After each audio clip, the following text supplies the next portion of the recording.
Hello everyone. NCERT गणित कक्षा 11वीं में आपका स्वागत है। इसी क्रम में आज हम प्रश्नावली 5B का प्रश्न क्रमांक 14 सॉल्व कर रहे हैं, जिसमें हमारा दिया गया है यदि z बराबर माइनस के 5 प्लस 2 अंडर रूट माइनस के 4 तो z पे power 4 plus 9 Z Q plus 35 Z square, ये 35 3 5 35 और ये जेड बना हुआ है जेड स्क्वायर है, जिस पर जेड पर स्क्वायर है माइनस के जेड प्लस 4। तो आगे लिखा हुआ है का मान ज्ञात कीजिए। तो हमें ये जेड बराबर दिया गया है और हमें इसका मान ज्ञात करना है। तो सबसे पहले लिख लेते हैं कि हमें क्या दिया गया है। तो सबसे पहले आपको हल लिख लेना है। तो हमें दिया गया है z बराबर माइनस के 5 प्लस 2 अंडर रूट माइनस के 4, ये हमें दिया गया है और हमें ऊपर देखिए इसका क्या मान ज्ञात करना है। तो सबसे पहले हम इससे z स्क्वायर का मान निकालेंगे, z स्क्वायर का मान निकालेंगे और उसके बाद इसमें z पावर 4 है, फिर इसे z square into Z square में बना के इसमें मान रखेंगे। तो देखिए कैसे। तो सबसे पहले हम इसे कैसे सॉल्व करेंगे। तो ये जेड ज्यों कहते हो आपको लिख देना है जेड, और ये माइनस का 5 हम इस साइड लेके आएंगे, माइनस का 5 इस साइड लेके आएंगे, किसका हो जाएगा प्लस का 5 बराबर ये 2 और अंडर रूट ये 4 ज्यों का त्यों और गुणित माइनस के 1। इसे हम इस प्रकार लिखेंगे क्योंकि हम इसमें से 2 इसमें से कॉमन हो जाएगा, क्योंकि 4 का वर्गमूल 2 होता है और माइनस के 1 का मान कितना होता है बताइए आप। तो इसका मान आई स्क्वायर होता है। तो आई स्क्वायर होता है तो हम इसमें आई एक कॉमन लेंगे, तो इसमें से 2 आई हमारा कॉमन हो जाएगा। देखिए कैसे। तो z प्लस 5 बराबर 2 और 4 इंटू माइनस 1 का मान बताइए कितना होता है आई का स्क्वायर। अब आपको आगे देखना है। तो z प्लस 5 बराबर 2 और अब इसमें से अब हम इसे और तोड़ के लिख देते हैं। तो इसे हम 2 गुणित 2 लिख देंगे और ये वाला गुणा ज्यों का त्यों और आई को भी 2 बार लिख देते, आई गुणित आई। अब चूंकि ये वर्गमूल में है तो इसमें से ये 2 2 के जोड़े बन जाएंगे, जिसमें से एक 2 बाहर आ जाएगा और एक आई बाहर आ जाएगा। चलिए लिख लेते हैं।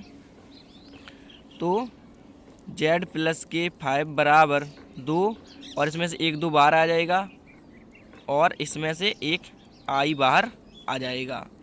अब इन सब का गुणा कर देंगे। तो z प्लस 5 बराबर 2 दूनी 4 और 4 का आई में गुणा करेंगे तो ये 4 आई ही हो जाएगा। अब हम इसके दोनों पक्षों का वर्ग कर देंगे क्योंकि हमें जेड स्क्वायर का मान निकालना है। तो चलिए कर देते हैं दोनों पक्षों का वर्ग करने पर। तो हमने लिखा दोनों पक्षों का वर्ग करने पर, चलिए कर देते हैं। तो इस साइड ये क्या हो जाएगा हमारा z प्लस 5 का होल वर्ग बन जाएगा और इस साइड ये 4i का स्क्वायर।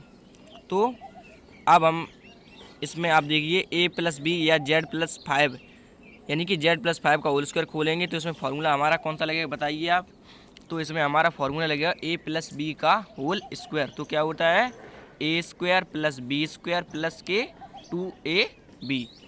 तो a के स्थान पर इसमें क्या है z, तो a स्क्वायर यानी कि z का स्क्वायर हो जाएगा। हम पहले भी फार्मूला बता चुके हैं, आपने याद कर लिया होगा। तो z का स्क्वायर प्लस b के स्थान पे b स्क्वायर यानी कि b के स्थान पे क्या है 5, तो 5 का स्क्वायर कितना हो जाएगा 25 हो जाएगा, 5 25 और प्लस 2 फार्मूले में ही होता है। और a b ये a के स्थान पे और b के स्थान पे ये है a b यानी कि इसका इसमें क्या होगा मल्टीप्लाई। तो इसे 5z लिख देंगे और ये तीनों गुणा में ही है बराबर 4 का वर्ग 16 और i का वर्ग कितना होता है बताइए। तो i स्क्वायर। अब आगे देखिए क्या होगा ये हमारा। तो जेड स्क्वायर प्लस 25 और प्लस 5 दूनी, चूँकि यहाँ पे कोई साइन नहीं लगा है तो इंटू लगा है तो ये गुणा होता है। तो 5 दूनी 10 और जेड 5 दूनी 10 जेड हमारा हो जाएगा ये। और बराबर 16 और आई स्क्वायर का मान कितना होता है -1। तो इसे एक बार हम लिख देते हैं 16 गुणित आई स्क्वायर का मान बताइए कितना होता है -1, या आप डायरेक्ट -16 ऐसे लिख सकते थे। तो जेड स्क्वायर प्लस 25 और प्लस के 10z बराबर 16 का -1 में गुणा करेंगे तो कितना हो जाएगा -16। अब आप ध्यान से देखिए, जेड स्क्वायर प्लस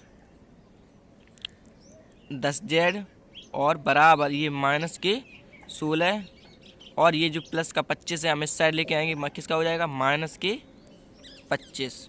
अब आपको आगे ध्यान से देखना है, तो कितना हो जाएगा ये जेड स्क्वायर बराबर, चूँकि हमें जेड स्क्वायर का मान निकालना है, हम लोग पहले ही समझ चुके हैं, क्योंकि जेड स्क्वायर का मान हम उसमें रखेंगे तो हमारा आंसर उसी से निकलेगा। तो ये भी माइनस का ये भी माइनस का, तो दोनों जुड़ जाएंगे, कितने हो जाएंगे -41। और जब हम इसे लेके आएंगे प्लस वाली संख्या को इस साइड लेके आएंगे, प्लस के ये 10z हैं तो किसके बनेंगे -10z। तो जेड स्क्वायर बराबर आपको पहले जेड वाला मान लिख देना है -10z या -10z और -41। तो पहले आपको चर संख्या वाला मान लिखना है। अब हम आगे देखते हैं, तो अब ये हमारा आगे क्या हो जाएगा, हम लोगों ने जेड स्क्वायर का मान निकाल लिया है। तो अब देख लीजिए ऊपर हमें किस में रखना है, तो जेड स्क्वायर का मान हमें रखना है जेड पे पावर 4 और प्लस 9z3, यानी कि इसमें रखना है। चलिए इसे लिख लेते हैं। तो हमने लिखा अब, और हमें इसमें रखना है, तो हमने ये मान लिख लिया। अब हमें क्या करना है इसमें आगे, तो हमें चूँकि जेड स्क्वायर का मान पता है, तो हम इसे जेड पावर 4 को जेड स्क्वायर के फॉर्म में बनाएंगे। देखिए कैसे इसे, तो इसे Z square into Z square लिख सकते हैं, तो आंसर बिल्कुल लिख सकते हैं, क्योंकि इसका इसमें गुणा करेंगे तो ये जेड पावर गुणा में घातें जुड़ती हैं, तो ये जेड पावर 4 ही आ जाएगा। और प्लस 9z3 ज्यों का त्यों plus 35z square minus Z और प्लस 4 ज्यों का त्यों। केवल मैंने यही परिवर्तन किया और ये सेम जैसा का तैसा लिख दिया है। तो अब आपको इसमें समझना है, जेड स्क्वायर का मान हमें इसमें रखना है कहाँ से, इससे। तो आप इसे समीकरण 1 नाम दे सकते हैं। तो जेड स्क्वायर इंटू इसका मान बताइए कितना, हमारा जेड स्क्वायर का मान कितना है -10z और -41।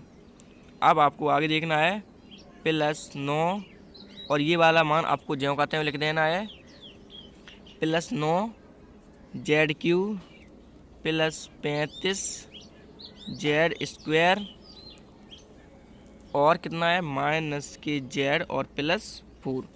आप यहाँ पे लिख सकते हैं ब्रैकेट में समीकरण 1 से, क्योंकि हमने समीकरण 1 से इसमें मान रखा है, तो समीकरण 1 से आप लिख सकते हैं ब्रैकेट में। तो अब ये हमारा क्या हो जाएगा, अब आगे आपको चूँकि ब्रैकेट पहले हल करते हैं, तो हम इसका जेड स्क्वायर का इसमें अंदर गुणा करेंगे, तो ये क्या हो जाएगा, माइनस है तो आपको माइनस लगा देना है, और 10 ज्यों का त्यों, और गुणा में घातें जुड़ती हैं, तो जेड स्क्वायर और इस पर एक घात, तो कितनी हो जाएगी जेड पे पावर 3 और माइनस, और ये प्लस में है तो माइनस पहले आपको लगा देना है, और ये 41 ज्यों का त्यों, और जेड स्क्वायर का इसमें गुणा करेंगे तो ये जेड स्क्वायर आ जाएगा, और ये वाला मान आपको ज्यों का त्यों लिख देना है, प्लस 9z3 और plus 35z square minus Z और प्लस 4। अब आपको इसे आगे देखना है, तो जेड3 वाला मान सबसे पहले आपको बड़ी घात वाले देखने हैं, तो इसमें जेड3 का एक ये दिया गया है और एक ये दिया गया है। तो ये माइनस के 10z3 हैं और ये प्लस के 9z3 हैं, तो माइनस वाली संख्या ज़्यादा है तो मान हमारा माइनस में ही आएगा। तो कितना 10 में से 9 कम होगा तो कितना आएगा -kz3। अब आपको स्क्वायर वाली घात देखनी है, तो ये -41z स्क्वायर है और ये प्लस के 35z स्क्वायर है, और तो इसमें कहीं है नहीं जेड स्क्वायर वाला, तो ये 41 में से हम 35 कम कर देंगे, क्योंकि ये प्लस में है तो हमारा मान तो आंसर तो हमारा माइनस में ही आएगा। तो 41 में से ये 35 कम होगा, कितना बचेगा 6, और जेड स्क्वायर है तो जेड स्क्वायर ज्यों का त्यों। अब आपको क्या लिखना है, तो अब ये एक घात वाली इस पे एक घात मानते हैं, क्योंकि कोई घात नहीं तो एक मानते हैं, माइनस का जेड और प्लस 4 ज्यों का त्यों। अब आपको आगे देखना है, तो हमने ये लिखा माइनस के जेड क्यूब माइनस के 6 जेड स्क्वायर माइनस के जेड और प्लस 4। तो अब हमें इसमें क्या करना है, देखिए आप, तो इसे हम फिर से माइनस के ये जेड क्यूब है, इसे आपको ध्यान रखना है, इसमें मान नहीं रखना है, चाहे तो आप रख सकते हैं फिर भी आंसर आ जाएगा, लेकिन इसे हम क्रम से पहले जेड क्यू को सॉल्व करेंगे, तो इसमें इसे पहले हम क्या करेंगे, जेड स्क्वायर के फॉर्म में बनाएंगे। तो माइनस के जेड और इनटू जेड स्क्वायर से लिख सकते हैं, तो आंसर है बिल्कुल लिख सकते हैं, क्योंकि इसका जब हम इसमें अंदर गुणा करेंगे तो हमें यही मान प्राप्त हो जाएगा।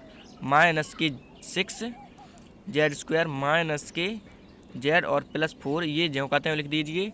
अब हम इसमें जेड स्क्वायर का मान रखेंगे, तो माइनस का जेड इंटू जेड स्क्वायर का मान बताइए कितना है, हमारा दिया गया था ऊपर, तो माइनस के 10 जेड और माइनस के 41 और माइनस के 6 जेड स्क्वायर और माइनस के ये वाला जेड प्लस 4 ज्यों का त्यों। हमने केवल जेड स्क्वायर के स्थान पे ये मान रखा है और ये सेम बिल्कुल वैसा ही लिख दिया है।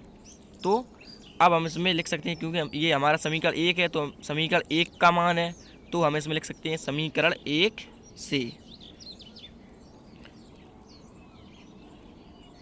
तो अब हमारा क्या हो जाएगा आगे, तो अब हम इसका अंदर गुणा करेंगे, तो ये माइनस माइनस क्या हो जाएगा प्लस, और 10 का ये 10 ही रहेगा, और जेड का जेड में तो ये जेड स्क्वायर, ये माइनस माइनस ये भी प्लस हो जाएगा, तो कितना हो जाएगा प्लस, और 41 जेड, क्योंकि जेड का 41 में गुणा करेंगे तो ये 41 आ जाएगा, और ये वाला आपको बिल्कुल वैसा ही लिख देना है, माइनस के 6 जेड स्क्वायर माइनस जेड, ये 2 नहीं है, जेड बना हुआ है, आपको ध्यान से समझना है, प्लस 4।